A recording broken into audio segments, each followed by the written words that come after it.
说好的 Galaxy S22以及 S22 Plus 完整评测来了。经过一段时间的更新，邦尼这集主要会带大家来看这段时间两款机型的使用体验、注意事项，并且同场加映更细节的实机体验。当然，之前答应大家的测试结果，今天也会一次补完，也欢迎大家可以搭配 Galaxy S22 Ultra 完整评测这支影片一起观看。那我们就废话不多说，一起来看看吧。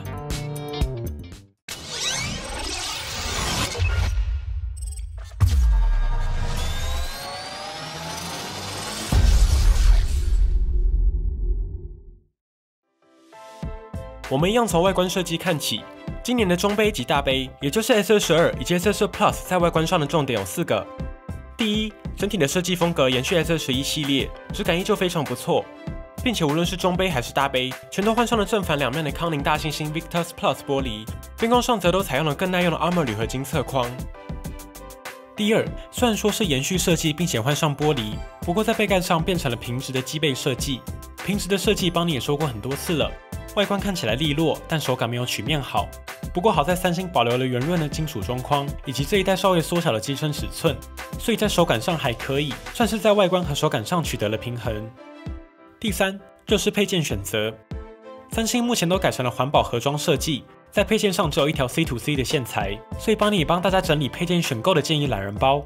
先说充电器，如果手边有这颗25瓦的话，可以直接沿用，没有太大问题。如果要另外购入的话，三星这一次还有推出45瓦以及65瓦的版本，邦尼也都尽可能买到弄到了。45瓦的体积表现还不错，跟25瓦非常接近，并且还随附了 1.8 公尺的5A 线材，可以完成解放 S22系列的45瓦充电。如果是为了解锁45瓦的话，这组会是目前比较好的选择，因为邦尼测试了好几家的周边，目前都有比较明显挑线，无法启用45瓦协议，或是有显示超快速充电 2.0， 但充电速度却无法完整发挥的状况。所以为了解锁45瓦的话，官方这一颗45瓦目前综合来看会是比较稳的选择。以下邦尼也提供25瓦及45瓦的充电速度对比供大家参考。S22最高支援25瓦快充，30分钟可以充满 55%， 完整充满耗时1个小时14分。而 S22 Plus 以及 S22 Ultra 则是支援最高45瓦快充。先看 S22 Plus，30分25瓦可以充满 60%，45瓦则是 70%。完整充满则是分别耗时1个小时2分以及1个小时整。S22 Ultra 的结果也顺便补给大家，25瓦及45瓦充电30分钟，分别可以充满 46% 以及 64%， 完整充满则是分别耗时1个小时14分以及1个小时6分。65瓦的话，体积就比较大了，不过提供2CEA 的配置，也可以充支援 PD 的笔电。不过盒装内没有随附线材，如果要启用 S22 系列的45瓦，就还要另外找相容的5A 线材。顺带一提，原厂的5A 线在本体上是有标示的，选购之前可以注意一下哦。以上是邦尼帮大家整理的每一颗充电器的重点，大家可以自行评估一下咯。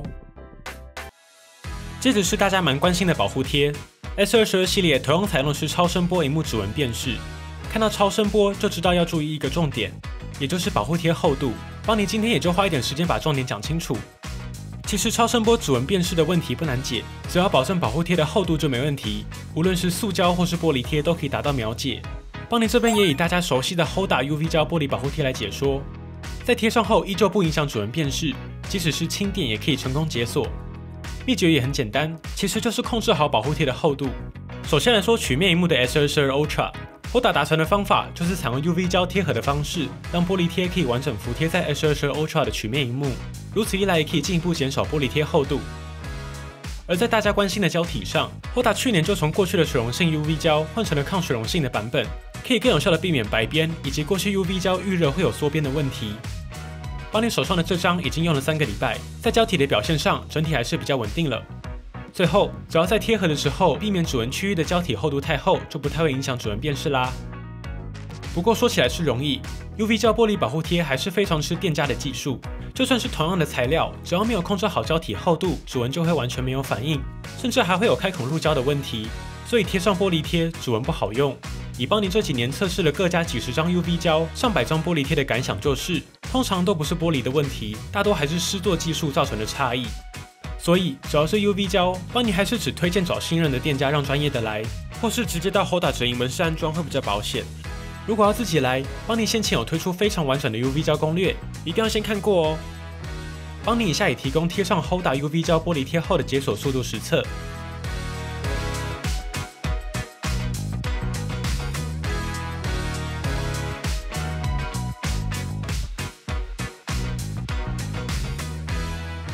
需要注意的是，无论你贴的是哪一家 UV 胶保护贴，贴上后千万不要挤压玻璃，一定会贴不回去。贴完后也记得到设定中将触控灵敏度选项打开，并且重新设定指纹。在现场测试没问题后再付款离开。只要是萤幕下指纹，就一定要记得现场测试很重要。而如果你是平面萤幕的 S22、S22 Plus 就不用这么麻烦了。Hoda 有推出全胶的版本，就跟一般保护贴一样，贴上就能用，完全不用管胶体的厚度，这个会简单许多。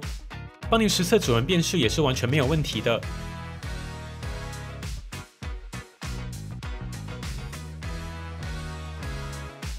顺带一提，这一次 Hoda 也蛮有诚意的推出 S22 系列 AR 抗反射玻璃贴。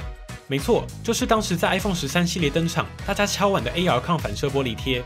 可以从画面上看到 ，AR 抗反射的版本在萤幕反光下，相较起一般玻璃贴有非常明显的改善。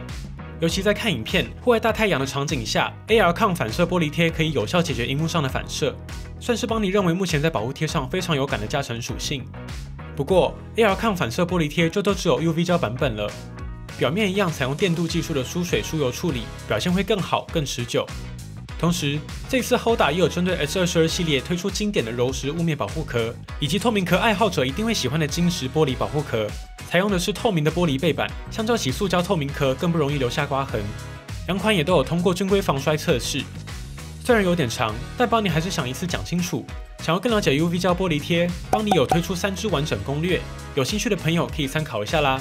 在找 S22 系列周边的朋友 ，Hoda 这一次也特别提供邦尼观众专属的折扣码。千万别错过了。接着，邦尼就稍微提一下前一阵子在台版开放的 Good Luck 吧。只要是玩透三星手机的朋友，一定对 Good Luck 不陌生。简单来说 ，Good Luck 是三星官方推出的 App， 可以根据自己的喜好完全客制化你的三星手机，甚至许多需要各家刷机取得 root 权限才能做到的功能，在 Good Luck 中都有。基本的像是你可以透过 Lockstar 客制化你的锁定萤幕界面，你想要把通知放在哪里，把时钟放在哪里，修改样式。甚至是搭配 Clock Face， 例如你可以在画面上放一只邦尼小恐龙，再搭配上一张适合的桌布，甚至你什么都不想要，完全干净都可以。没错，一样的概念，透过 Good Luck 的各种套件，你完全可以把手机变成你喜欢的样子。这也是为什么有人说三星的可玩性很高，但你也需要花一点时间玩透它。不过重点是 ，Good Luck 之前在台版是无法使用的，要透过一些小技巧才能用到。而现在终于可以直接在 Galaxy Store 上安装啦。虽然少了一些套件，不过主要的功能都有了。邦尼就快速带大家来看。下载完 Good Luck 之后，你就会看到各种的小套件可以安装。邦尼这边就分别带大家来看每个套件的重点功能。我们就从第二个 Quick Start 开始。首先，你可以透过 Quick Start 客制化你的下拉选单设计，搭配上 Think Park 这个套件，点击创建后，系统就会引导你安装。完成后，你可以完全客制化你的手机主题，包括键盘、下拉选单、icon 设计，甚至是音量选单都可以哦。此外，你也可以客制化你在系统顶部显示的资讯，像是决定是否显示网络讯号、WiFi、音量状态、电池图示、蓝牙等等。你也可以更改时间显示的位置，或是设定每一次下拉直接进入控制中心。好，我们进入下一个，接着是 Clock Face。简单来说，你可以在这里客制化你喜欢的锁定萤幕，像是时钟的样式，放上文字、图片、GIF 都可以。再搭配上一张适合的桌布，你就可以做出实用而且是你自己喜欢的桌布啦。接着是 Multi-Star， 简单来说就是关于多工的各种设定，例如可以开启一些 DeX 中的进阶设定。接着是 Navstar， 如果你是爱用3大键的朋友，千万不要错过。在这里，你可以客制化你喜欢的按键设计。如果预设的你不喜欢，也可以手动选择你喜欢的 icon 设计。如果你是全萤幕手势的使用者，也有一些选项可以设定，像是可以让提示横列直接覆盖在 App 上，就不会像这样占用底部显示黑边了。接着是 Home Up， 在这里就有蛮多好玩的设定可以试试看了，像是在 Home Screen 中，你可以改成 App List 的显示模式，设定背景模糊、颜色、隐藏桌面 icon 文字。你也可以客制化资料夹的设计。资料夹每一页显示 App 的数量，也可以客制化你按下分享后的页面设定。比较值得一提的是 Task Changer， 在这里你可以客制化背景页面的显示方式，甚至还有 Mini Mode， 让你可以更容易点击到 App Icon 进行进阶设定，或是关闭背景页面的搜寻列、推荐 App 等等。而这边最重要的是，在最新的版本当中，三星加入了手势最高优先级的选项。打开后，手势操作可以减少被其他 App 打断，或是需要等待 App 载入完成后才能继续操作的问题，算是大家蛮期待的功能之一。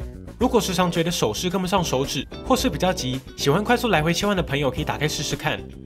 不过因为毕竟是新的选项，或许还有最佳化的空间。但归类在 Good Lock 当中的功能，就是有一种 extra 尝鲜的感觉。大家也要知道，毕竟 Good Lock 是额外的功能套件，有时候在系统更新之后，可能会遇到一些小问题，只要等待更新即可，或是暂时关闭这个套件的开关，就不会受到影响了。最后就是 Notice Star， 在这里你可以储存你所有的通知记录。在设定中，记得将讯息储存时间改成无限制，你就可以看到所有跳出来的通知。如果有一些 App 不断跳出通知，你也可以在这里看到。还没有结束哦，你有看到旁边这个 Family 吗？没错 ，Family 就像是 Extra 再 Extra 的概念。透过这些小套件，你可以客制化更多的选项，像是大家熟悉的 One Hand Operation。这款手势客制化软体有多强大，帮你就不用多说了，也是在早期台版就可以用到的套件。你可以完全客制化侧边手势，像是直直的往内滑是返回，往上滑是进入背景，往下滑开启某个 App， 滑动停住进入某个 App 等等。而且左右手可以不同，你可以完全客制化。在这里，你也可以自由的设定手势的灵敏度、触控位置等等，甚至客制化手势的触控范围，像是只有下半部可以显示，避免上半部误触等等。甚至震动强度也是可以调整的。接着是也蛮实用的 Nice Catch， 如果你的手机偶尔会跳出一些奇怪的通知，或是不自然的发出通知声音震动，那么你就可以开启震动以及 Toast 两个记录。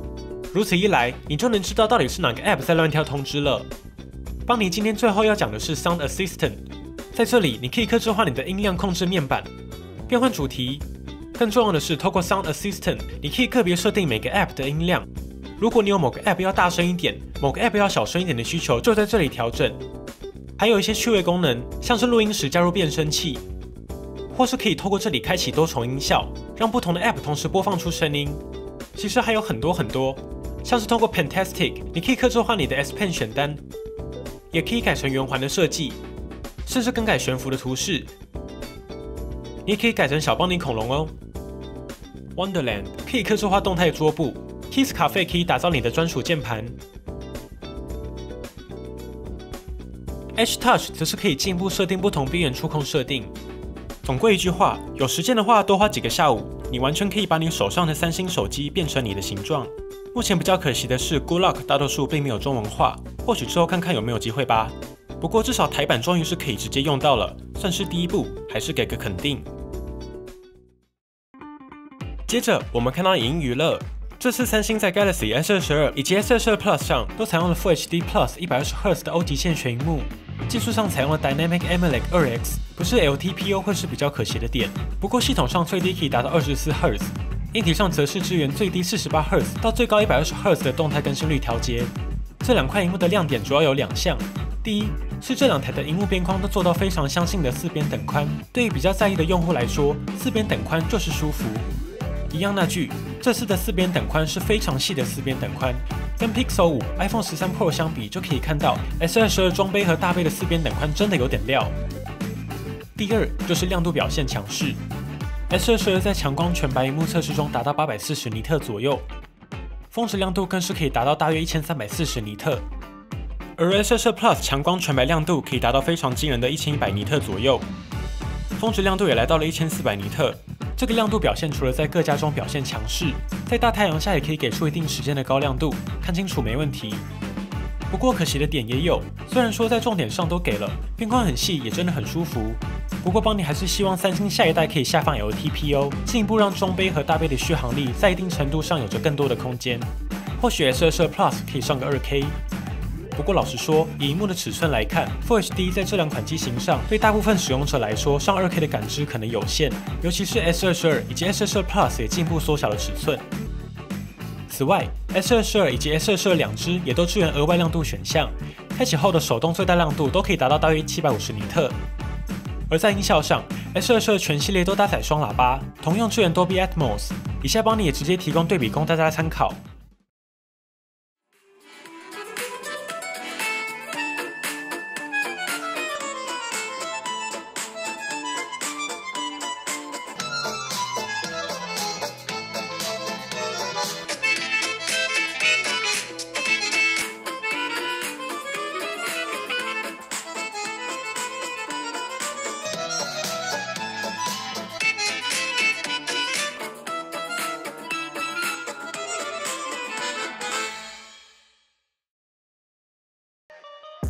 而在效能上，邦尼手上的 Galaxy S22以及 S22 Plus 两者都搭载了新一代的 Snapdragon 8 Gen 1，搭配 LPDDR5 8GB 的 RAM。邦尼手上的都是 128GB 储存空间的版本。以下也直接提供所有的跑分测试结果。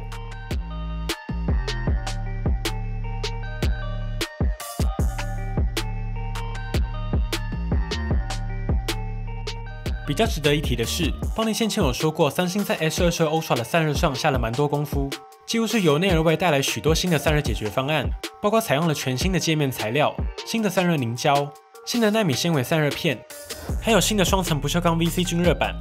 不过 S22 就受限于机身体积，在散热对料上就少了许多，所以可以预期在重度效能测试下 ，S22 的温度会来得比较高。不过毕竟还是小手机的定位，通常也不会有非常高的效能期待。毕竟体积限制就在那里。接着，我们进入效能测试。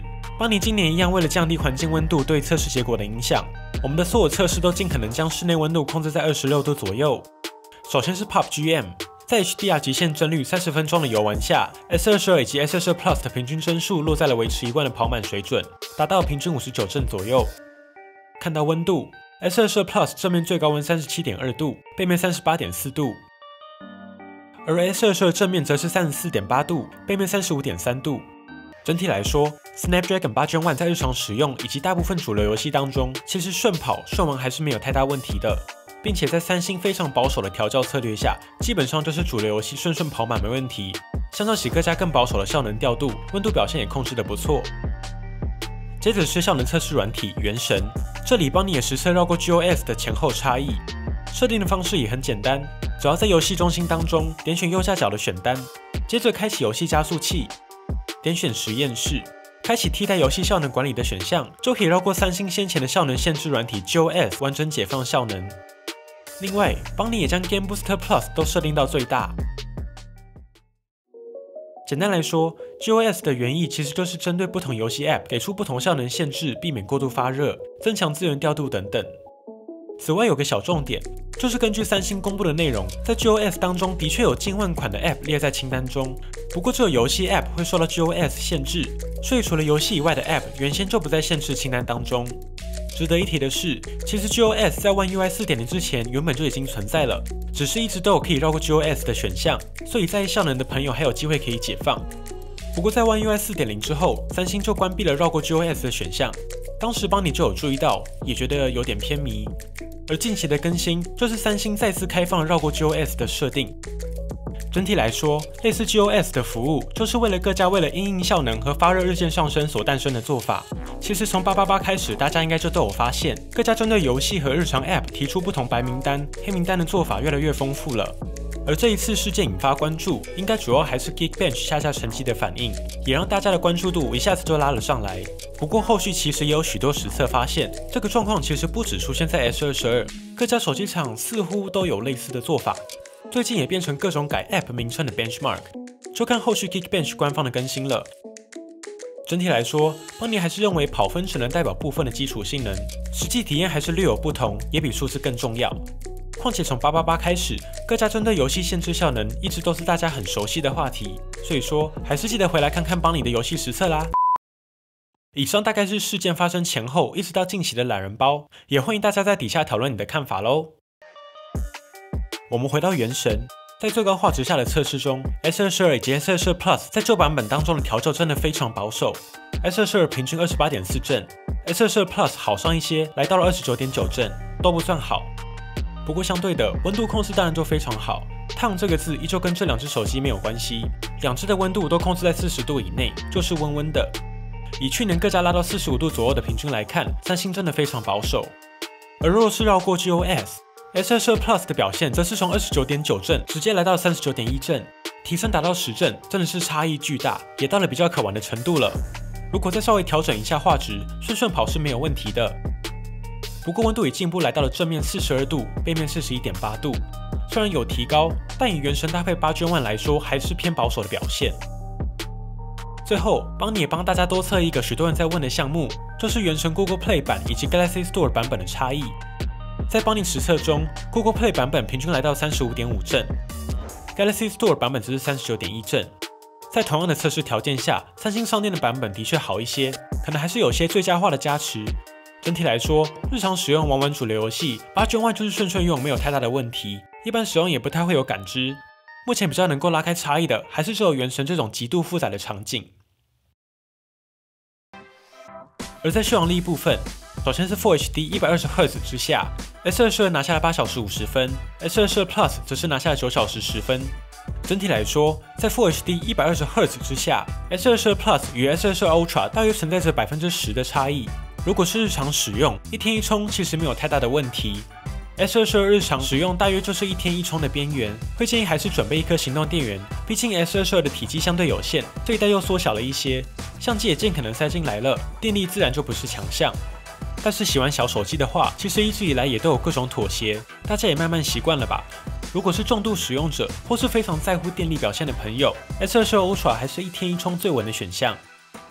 最后，各种三星生态中重要的功能，包括串联 Windows 电脑、平板、耳机、手表以及更多 One UI 使用教学，大家可以参考邦尼不久前推出的这支 One UI 10个超好用功能使用攻略，记得一定要去看看哦。最后是 S22 以及 S22 Plus 的相机环节，邦尼快速带大家来看相机规格。这次采用的是新的主镜头、超广角加3倍光学长焦的配置。在相机上，邦尼也实测最近很多人在问的相机卡顿问题，邦尼也直接拿出 iPhone 13 Pro、Pixel 6 Pro 对比。系统都是在最新版本，并且后台全部清空。首先是相机开启时间，我们测试3轮 ，iPhone 13 Pro 是3者中最快的。接着 Pixel 6 Pro 和 S22 Plus 开启速度相近，在不同轮的测试中互有来回。但是眼尖的朋友应该有发现 ，S22 Plus 这边在开始前有稍微停滞一下，而13 Pro 在开启画面时则都有闪烁，这个我们等一下提。不过其实论开启速度的话，三者都是相近的，都在秒差以内。接着是模式切换，就以最主要的录影和相机切换来测，设定都是 4K 60 FPS， 3台几轮之下的切换速度其实也都是在秒差以内。顺带一提，最快的其实是 One Mark III，Sony 这几代在快这件事情调得还不错。但论开启速度的话 ，One Mark III 对比之下就不算快了。不过因为 Sony 一般相机无法直接 4K 60 FPS， 基准不同，所以这一次就没有特别放进来。最后论连续单张拍摄，也就是以固定的频率连续按下拍摄，表现最好的依旧是13 Pro，A15 其实处理的表现还是强，基本上一般拍摄的速度都没问题。接着是 S22 Plus 以及 Pixel 6 Pro， 在同样的速度下表现相近，再快一点的话 ，S22 Plus 会好上一些。Pixel 6 Pro 会比较快的遇到背景处理上线，就会短暂的锁住快门。来个小结，论速度来看的话，对比之下 S22 Plus 其实不算特别慢，但为什么会有人回报使用上卡顿呢？邦尼认为最大的影响项其实是 S22 Plus 的相机在开启的时候，或是在切换模式时，动画会有顿挫感。13 Pro、Pixel 6 Pro 一样偶尔都会遇到，但是 S22 Plus 的频率的确也更高。另外一方面，苹果和 Google 也都巧妙地调整了模式切换的延时，让动画看起来就是比较顺。所以一句话来说，论速度的话，其实差不了多少。三星这几天推送了最新版本的更新，邦尼也只能从温暖的被窝跳起来再测一次。更新后，相较起上一个系统版本，这种卡顿问题目前体验下来的确有感下降。邦尼也直接实测清空背景，连续开相机5次，快速连续切换模式，甚至再来回开启超稳定，连续在夜间、人像、拍照、录影切换都顺了。那之前到底在干嘛呢？以下也废话不多说，直接来看样张。邦尼这一次除了提供 S22 以及 S22 Plus 的样张对比外，也同场加印 S22 Ultra 对比 iPhone 13 Pro 以及 Pixel 6 Pro 的样张，希望大家看得开心。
好啦，本集的节目先到这里，帮你也在有限的时间内尽可能带来最多的实测。如果还有任何问题或是帮你没说到的，欢迎底下留言一起讨论啦。如果喜欢本期节目，不要忘记订阅帮你，并且打开小铃铛，及时收到最新的评测通知。当然，你也可以在 Facebook、Instagram 找到我们。如果还有其他问题，别忘了底下留言。那我们就下期影片再见喽。